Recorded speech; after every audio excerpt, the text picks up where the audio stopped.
Bonjour à tous, bienvenue dans cette nouvelle vidéo. Alors vidéo un peu spéciale, j'ai pas l'habitude d'en faire sur les nouveautés sorties hier, c'est-à-dire lundi 3 juin, vous avez iOS 13 qui est sorti. Il y a tellement de choses à dire dessus qu'il me faut vous faire une vidéo.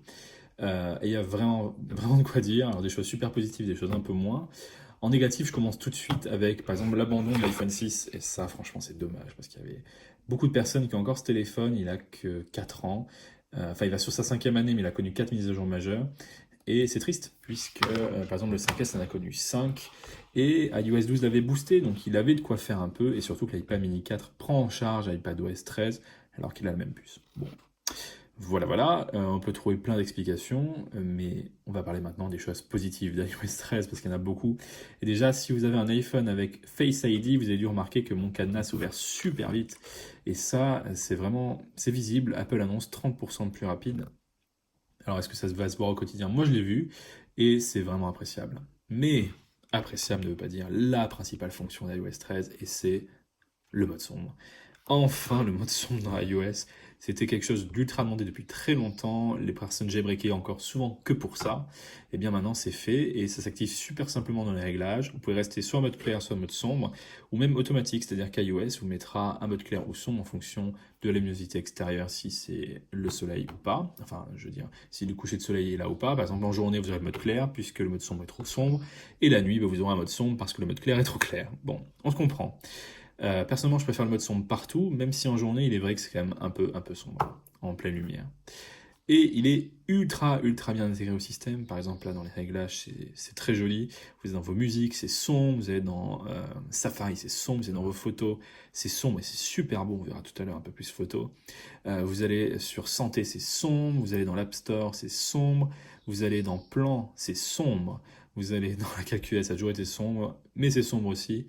Mais l'endroit que je préfère le plus, c'est Message. Parce que Message, franchement, la nuit, vous utilisez ce truc, ça, vous perdez votre vue tellement ça vous éblouit, c'est agressif. Et maintenant, c'est plus le cas, surtout sur le LED, puisqu'avec les écrans LED, l'image est complètement sombre, étant donné que chaque pixel émet sa propre lumière. Il n'y a plus de lumière, donc c'est sombre. Et ça, c'est franchement super cool. Alors, Message, il y a plein de nouveautés, notamment les Memoji. Alors, vous avez plusieurs nouveaux Memoji. Vous avez ce superbe rat. Alors, voilà, un rat. Vous avez un superbe poulpe. Alors, qu'est-ce que vous allez dire avec un poulpe? Je vois pas trop. La vache, alors là, franchement, évitez de l'utiliser, sinon vous allez vexer votre correspondant, ou vous-même, je sais pas.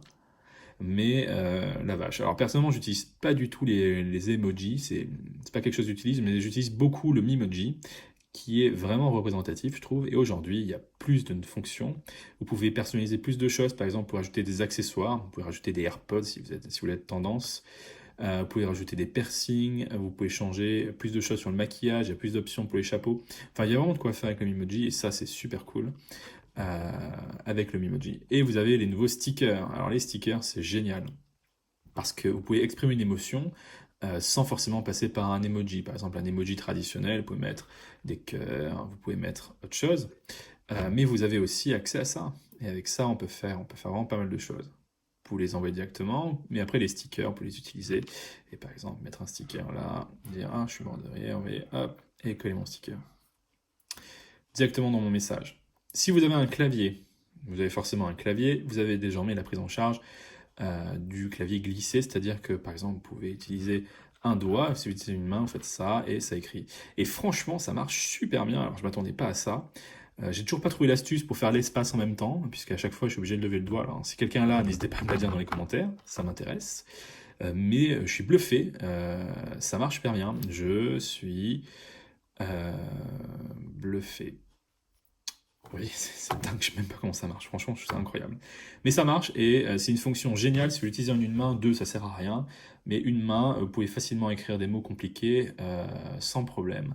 Par exemple, maintenant, hop, c'est dingue, j'ai même pas l'impression d'avoir écrit maintenant. Bon, ça, c'est une nouveauté sur le message. Maintenant, on va parler de musique.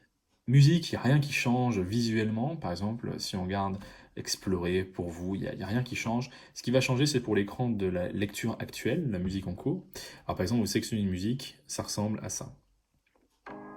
Je trouve ça pas mal, je trouve ça plus épuré, c'est cool. Vous avez toujours accès à AirPlay ici, c'est sympa. Mais la grosse nouveauté, alors, vraiment, il y a une grosse nouveauté, c'est imaginer, vous faites une soirée karaoké. Et vous allez bien sûr passer du Céline Dion, parce qu'une soirée karaoké sans Céline Dion, c'est pas une soirée karaoké. Et là, vous allez lancer votre musique de Céline Dion, et vous avancez par exemple, et vous appuyez là, et vous avez accès aux paroles, en temps réel. Vous pouvez accélérer, choisir une parole quelque part, hop, et la musique reprend au même endroit. Et ça défile en direct. Je trouve ça génial, mais vraiment génial. Cette fonction arrive sur iOS 13, iPadOS 13 et aussi tvOS. Donc imaginez le potentiel, vous mettez ça sur la télé avec votre abonnement Apple Music. Karaoké de dingue avec Céline Dion. C'est vraiment super super fun. Vraiment sympa. Donc ça, c'est une nouveauté sur musique. On va maintenant parler de photos. Et photos, vraiment ça change. La première vue que vous voyez, c'est la vue photo où vous avez toutes vos photos. Alors vous pouvez faire en sorte qu'elles apparaissent en plus grand ou plus petit. Vous avez différentes vues au jour, au mois, à l'année. Pour vous, ne change pas, l'album ne change pas. C'est juste que vous n'avez plus la pellicule, puisque maintenant ils considèrent que ça, c'est la pellicule. Mais si vous sélectionnez une photo, vous voyez là, c'est vraiment mis en valeur avec le mode sombre, c'est super joli. Alors par exemple, si je voulais annuler le mode sombre, je vais dans le centre de contrôle, j'appuie là, et je fais aspect léger, et je retourne sur mon aspect classique, mais franchement, ça perd de la gueule. C'est énorme comme ça perd de la gueule. Là, quand vous mettez le mode sombre, schlac. Mais si c'est pas une photo d'artiste, même si c'est une pauvre photo bidon prise avec un 6S, tout de suite elle claque. Vraiment elle claque. Après, vous avez la vue par jour. La vue par jour est pas mal parce qu'elle vous montre les meilleurs moments de la journée. L'algorithme vous montre les photos principales, celles qui sont les plus belles, celles qui mettent les personnes en avant, en premier plan. L'iPhoto marche tout seul. Ça, c'est quand même vraiment cool. L'iPhoto marche tout seul. Ça donne de la vie à votre photothèque. C'est super, super agréable. Donc vraiment, beaucoup de potentiel sur photo. Alors il y aura d'autres fonctions comme par exemple l'édition des vidéos. J'aurai pas le temps de vous le montrer, mais on peut éditer vos vidéos directement sur iOS. Alors, je sais pas si vous l'avez remarqué, mais depuis tout à l'heure, la démo tourne super bien. Alors forcément, les applications étaient déjà préchargées, donc on pourrait dire, bon, euh, c'est pas forcément vrai, on voit pas vraiment dans la vraie vie, mais honnêtement, il y a très peu de bugs, la batterie tient bien, il n'y a pas grand-chose à signaler. Alors, si on va signaler quelques bugs, j'ai eu quelques reboots du système, mais bon, c'est normal, c'est la première bêta. Mais franchement, pour une première bêta, c'est stable et c'est super prometteur. Comme iOS 12, iOS 12 c'est ultra stable.